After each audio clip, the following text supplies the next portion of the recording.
Hey, what's good, y'all? Fuzion here, back with another video.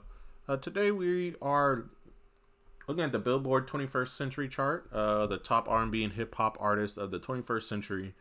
Uh, this is all about stats. Who is listening to your music? How much music that you have, just in general. What type of hits you drop in, just like whatever the case may be. I did want to put that disclaimer out because I'm not gonna get into the personal conversations with a few of these artists. Obviously, there's a few on here that I feel like warrant some interesting conversation. Drake, of course, Kendrick, um, even Lil Wayne. I feel like those three should have conversations around them because I feel like the current times and showing like what's currently going on in the hip hop atmosphere. There's a big shift happening, so. But I really want to talk about a few of these names more so on the stats and what they are doing. Now, I wanted to actually do just a few name shout outs and like name recognition on here. I feel like there's a couple names on here that need to be respected more in the space, and I feel like there is a lot that people are really ignore when it comes to hit makers and who makes R&B and hip hop hits. So I just wanted to shout out T.I., Trey Songz, and Ludacris. Of course, Nicki, Future. Like, a lot of these names should not be surprising that they are on this list. But I am personally surprised on... I don't think that surprise is the right word. I feel like I am... It's good to see your OGs and the people who really paved the way on here. We have two Southern legends that I don't think get the respect that they deserve for what they did to hip hop and how they grew hip hop, that being T.I. and Ludacris.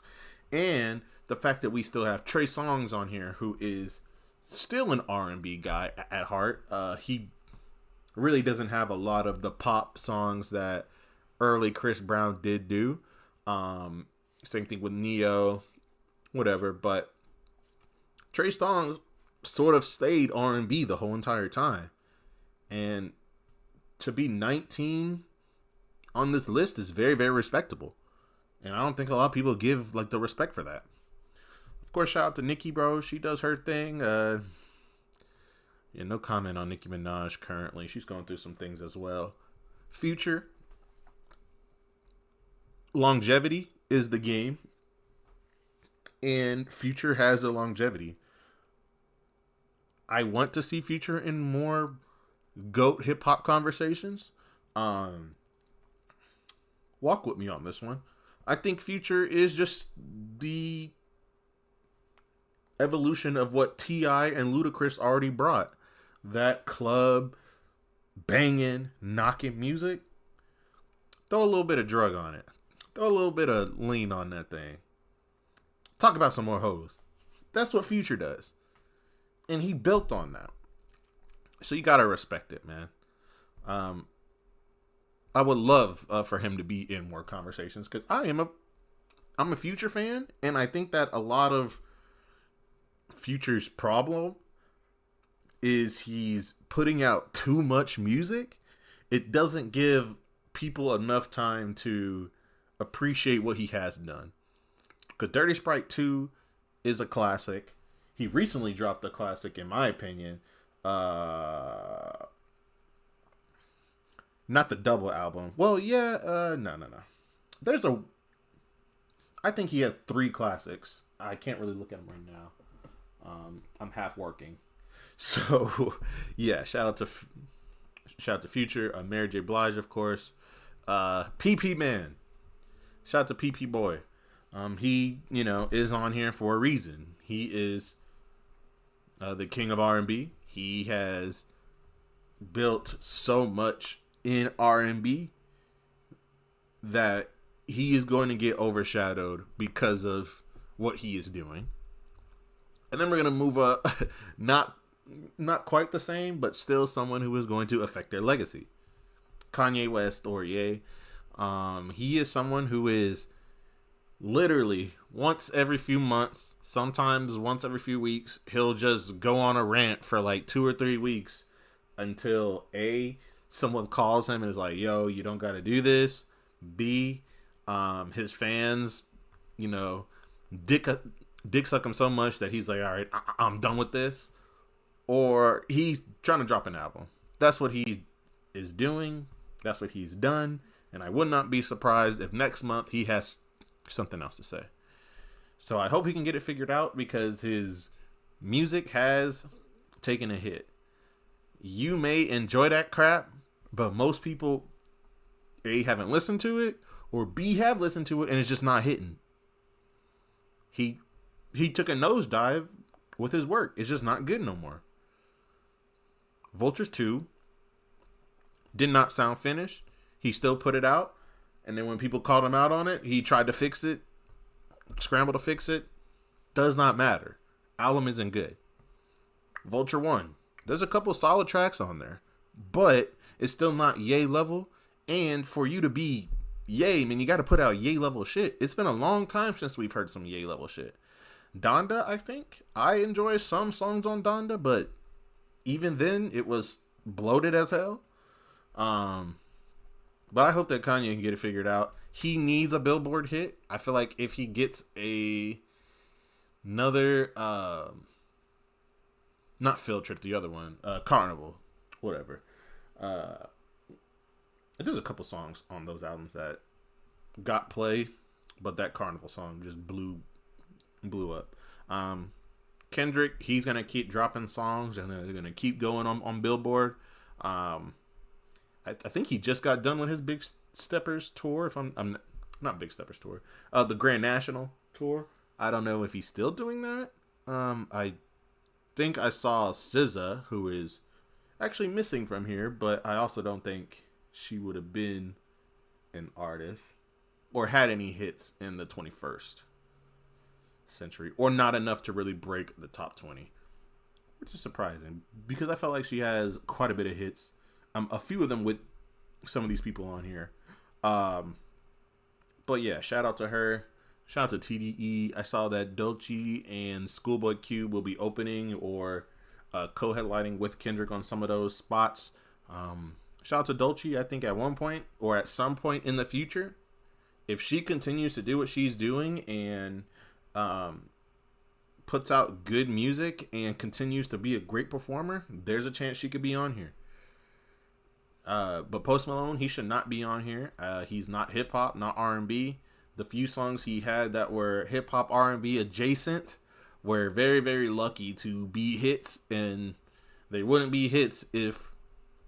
And we're just gonna go ahead and stop there. Shout out to Alicia Keys. She's dope. Maybe my first crush ever. Shout out to her. Eminem.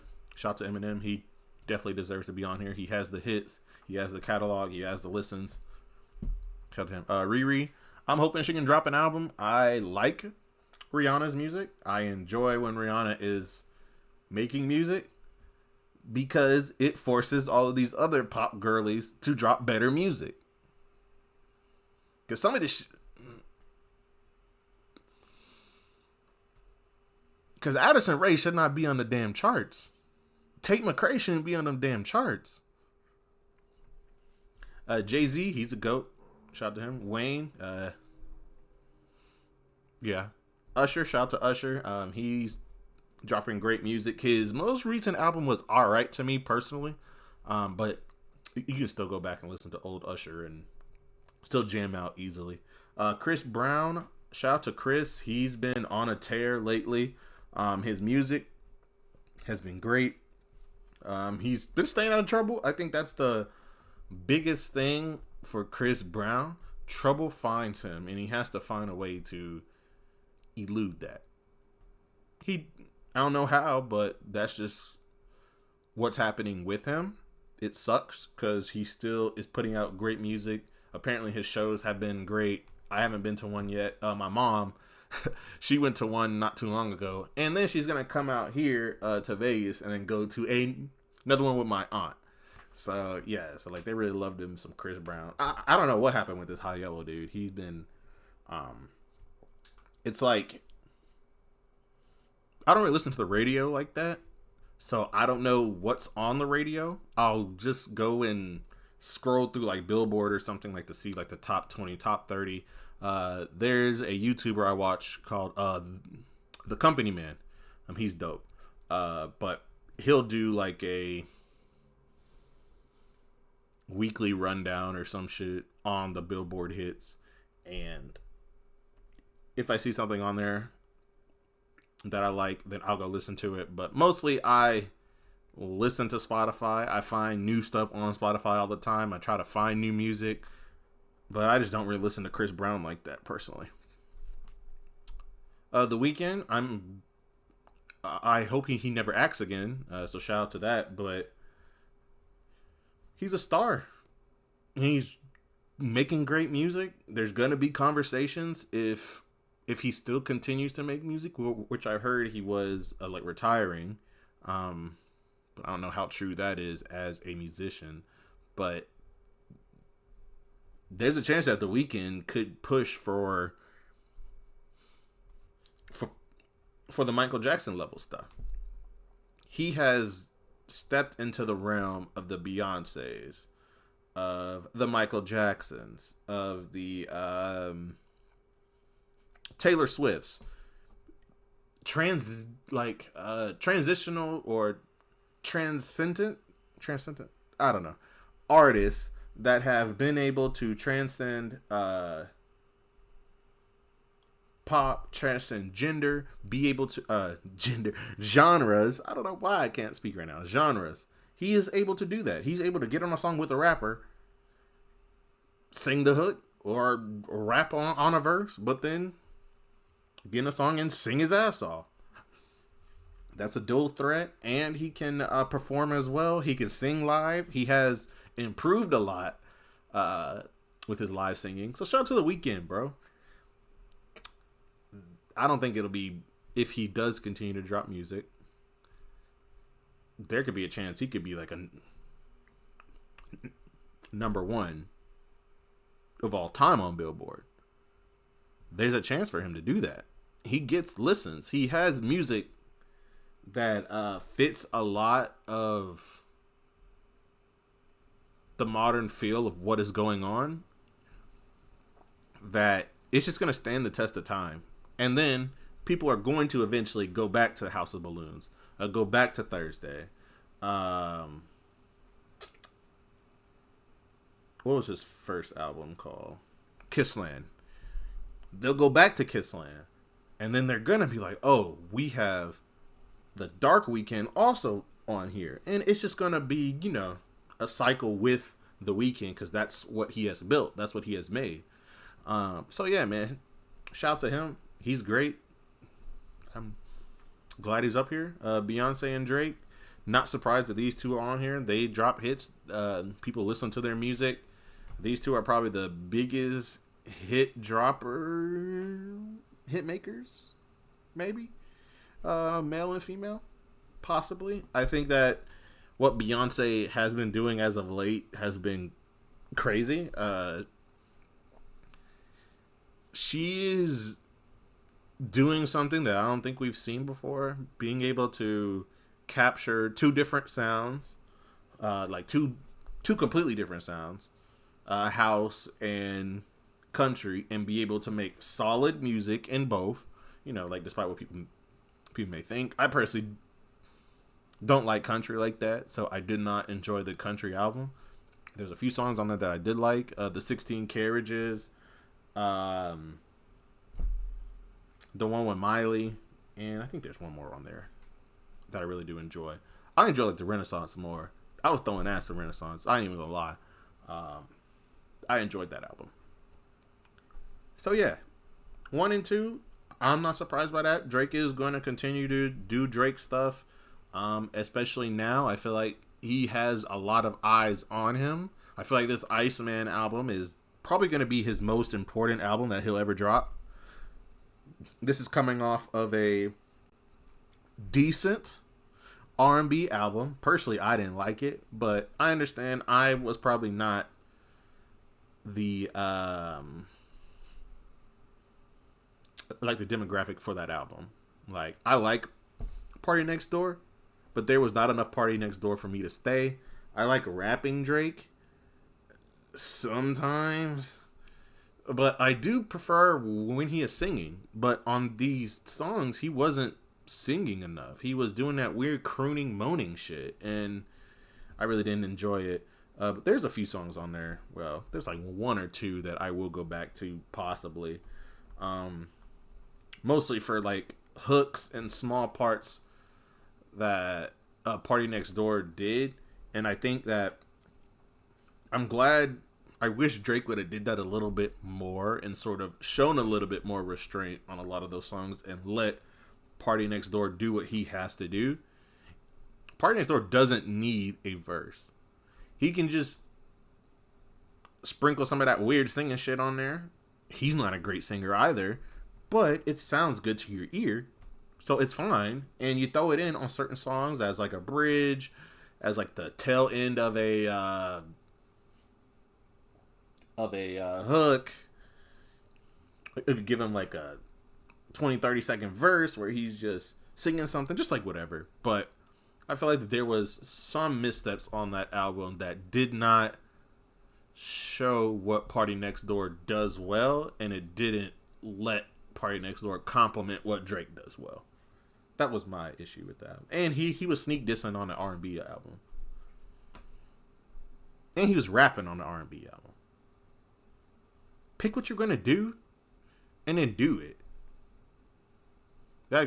See, when I bring up, that there's a lot of stuff that comes with it when you speak about Drake and certain conversations like surrounding him. That's just what comes out because he's had so many highs, but nobody wants to talk about the lows, or they try to diminish the lows for him. That's what made The Weeknd great. A lot of people really didn't. They were hesitant on his change to that full pop, full disco-esque sound. There was a time when people really was just like, I don't know. But he stuck with the sound. He did not change it. He cleaned it up a little bit. He did add some more elements of the dark Weeknd that we did enjoy. My Dear Melancholy. There's maybe 2 or 3 songs on Starboard where I felt like he was in that mode. Hurry Up Tomorrow had a few as well. Beyonce, she was like, I want to make a country album. She did that. She went all the way in. There's maybe 2 songs on that country album that aren't country. I feel like she was rapping on one of them. But Drake just does not want to do that. He does not want to lock in and do that one genre.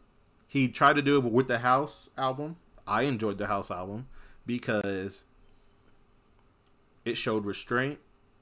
Drake understood what he was trying to do. He had a plan, and he executed the plan. He let the beat.